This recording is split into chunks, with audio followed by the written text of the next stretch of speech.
Dear viewers, इस topic को अंग्रेजी में देखने के लिए देखिए हमारा इंग्लिश यूट्यूब चैनल। दृष्टि IAS के टू द पॉइंट प्रोग्राम में आपका स्वागत है। आज के एपिसोड में हम बात करेंगे केंद्रीय सतर्कता आयोग यानी CVC की। लेकिन सबसे पहले जान लेते हैं कि टॉपिक आखिर खबरों में क्यों है।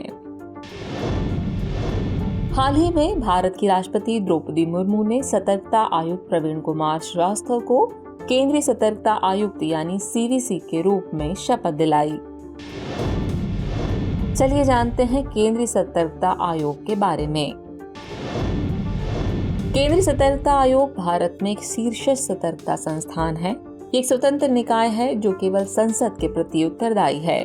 इसकी स्थापना 1964 में भारत सरकार द्वारा की गई थी। इसे के संथानम की अध्यक्षता वाली भ्रष्टाचार निवारण समिति की सिफारिशों के बाद स्थापित किया गया था। इसे सर्वोच्च सतर्कता संस्थान माना जाता है जो किसी भी कार्यकारी प्राधिकरण के नियंत्रण से मुक्त है। ये केंद्र सरकार के तहत सभी सतर्कता गतिविधियों की निगरानी करता है। यह केंद्र सरकार के विभिन्न प्राधिकरणों को उनके सतर्क कार्य की योजना बनाने, क्रियान्वित करने, समीक्षा करने और सुधार करने की सलाह भी देता है। यह अपनी रिपोर्ट भारत के राष्ट्रपति को प्रस्तुत करता है। संसद ने केंद्रीय सतर्कता आयोग अधिनियम 2003 यानी CVC अधिनियम के माध्यम से इसे वैधानिक दर्जा प्रदान किया है। चलिए अब बात कर लेते हैं सदस्य और नियुक्ति की प्रक्रिया की।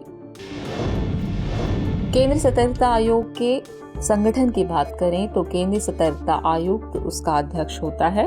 2 से अधिक सतर्कता आयुक्त सदस्य के रूप में शामिल होते हैं और केंद्रीय सतर्कता आयुक्त की नियुक्ति 3 सदस्यीय समिति की सिफारिश के बाद भारत के राष्ट्रपति द्वारा की जाती है।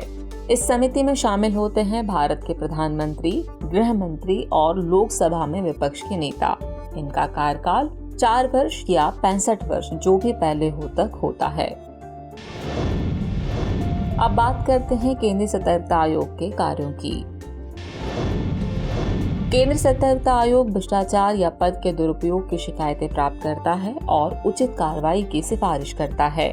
निम्नलिखित संस्थान, निकाय या व्यक्ति भ्रष्टाचार के मामले में CVC से संपर्क कर सकते हैं। इनमें शामिल है केंद्र सरकार, लोकपाल और विसल ब्लोअर। इसे लोक सेवकों की कुछ श्रेणियों द्वारा भ्रष्टाचार निवारण अधिनियम 1988 के तहत किए गए कथित अपराधों की जांच करने का भी अधिकार है।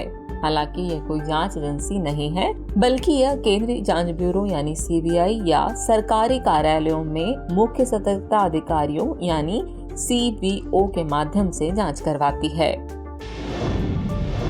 और आखिर में बात निष्कासन या पदमुक्ति की। केंद्रीय सतर्कता आयुक्त या अन्य सतर्कता आयुक्त राष्ट्रपति को पत्र लिखकर अपना इस्तीफा सौंप सकता है।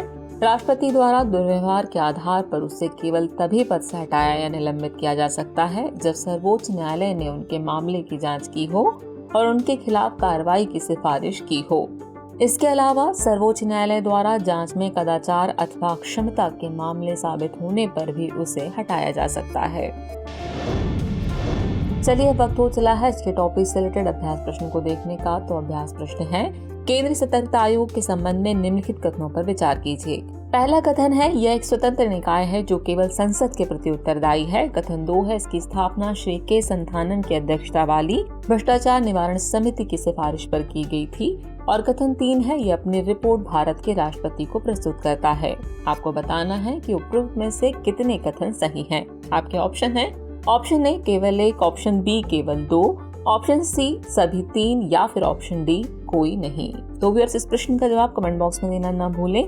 जल्द ही मिलते हैं नए एपिसोड में किसी और नए टॉपिक के साथ। तब तक के लिए शुक्रिया।